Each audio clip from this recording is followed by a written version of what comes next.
Oke, kali ini kita bikin review sedikit nih masalah Mitsubishi Canter FE84 HDL sama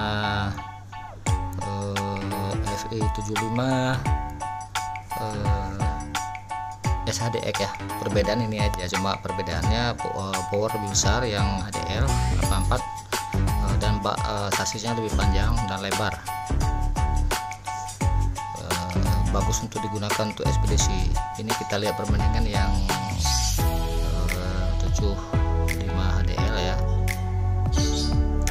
SHDX. Ini perbedaannya ini aja.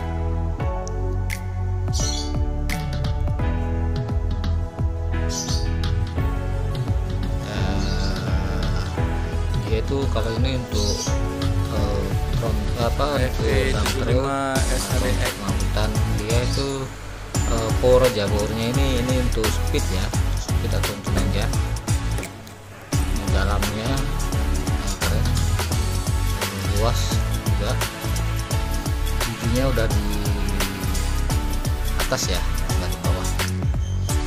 Yang FE75 SHDX ini bagus digunakan untuk bunker atau bawa sayur atau apa ya. Ini untuk speed ini. Itu aja perbedaannya. Kalau yang FE84